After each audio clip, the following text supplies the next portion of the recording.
Automotive industry માટે ખૂબ જ મહત્વપૂર્ણ સંશોધન તેમજ માનવ ઇતિહાસ માટે પણ ખૂબ જ મહત્વપૂર્ણ સંશોધન એવા ટાયર અને વ્હીલ્સ વિશે ચર્ચા કરવા જઈ રહી છે. ધોરણ 10માં સેશન 12માં વ્હીલ અને ટાયર વિશે જાણકારી આપવામાં આવી છે. આજે આપણે વ્હીલ્સ અને ટાયર વિશે થોડી વધુ માહિતી આ વિડીયો દ્વારા મેળવીશું. સૌપ્રથમ વાત કરીએ વ્હીલ્સ. વ્હીલ એ વાહનનું એક મહત્વપૂર્ણ ઘટક છે. વ્હીલ એ હબ એટલે કે પૈડાનું કેન્દ્ર, ડિસ્ક અથવા સ્પોક્સ આ વ્હીલના ટાઈપ છે. વ્હીલના ટાઈપ હોય છે કે steel disc wheel, spokes wheel, alloy wheel જેવા વગેરે વિવિધ ટાઈપ છે. તે વ્હીલ એટલે કે વ્હીલનો તે ભાગ જેની ઉપર ટાયરને ચડાવવામાં આવે છે. એટલે કે વ્હીલનો ઉપરનો વર્તુળાકાર ભાગ જેની ઉપર ટાયરને ચડાવવામાં આવે છે તેને આપણે રિંગ તરીકે ઓળખીએ છીએ.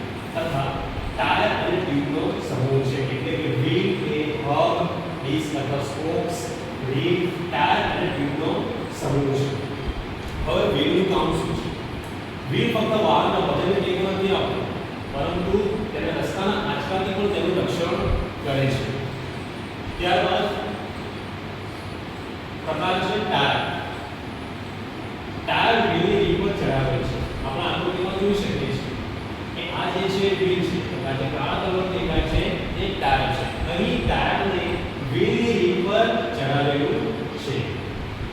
આ જે ટાયરનું મુખ્ય કામ છે એ બહારના ભાગનું વહન કરવાનું છે તથા તેને ગાડી જેવી અસર પણ પ્રદાન કરવાનું હોય છે.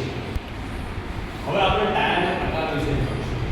ટાયરના મુખ્યત્વે બે પ્રકાર છે: ટ્યુબ વાળું ટાયર અને ટ્યુબલેસ. ટ્યુબ વાળા ટાયરને પરંપરાગત ટાયર તરીકે પણ ઓળખવામાં આવે છે.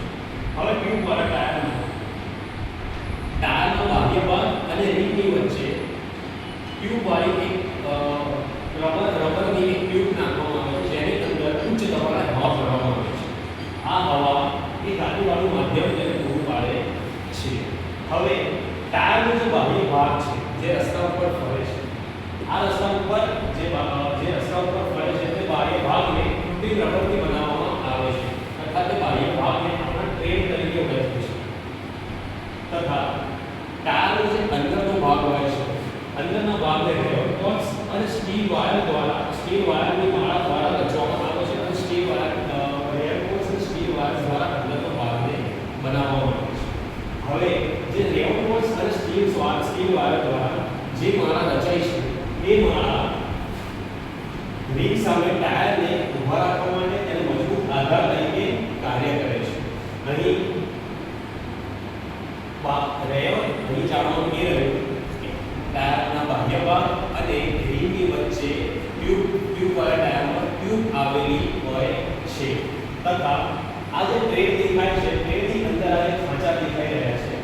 એ ખાંચાને આપણે થ્રેડ તરીકે ઓળખવામાં આવે છે.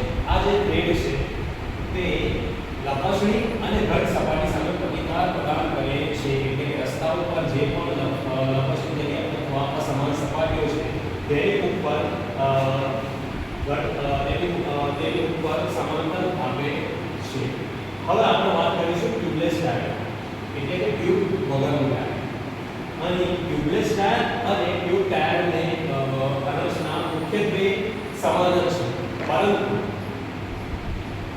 ફક્ત ટ્યુબલેસ ટાયરની અંદર આ જે રબર સીલ વાલ્વ હોય છે તેને આપણે નોન રિટર્ન વાલ્વ તરીકે પણ ઓળખીએ છીએ કે જેની અંદર એકવાર હવા દાખલ કર્યા પછી તે પાછી ના આવી શકે તેવી પ્રણાલી મૂકવામાં આવી હોય છે. અહીં ટ્રેડ, રેવર્સ, સ્ટીલ વાયર્સ, વાલ્વ જે છે એ ટ્યુબ જે રચના છે એ ટ્યુબ વાળા ટાયર જેવી જ રચના છે, પરંતુ વધારાના ટાયર તરીકે રબર સીલ વાલ્વ કેપ હોય છે, વાલ્વની ઉપર વાલ્વ કેપ હોય છે અને એર રિટેનિંગ લાઇનનો ઉપયોગ કરવામાં આવે છે.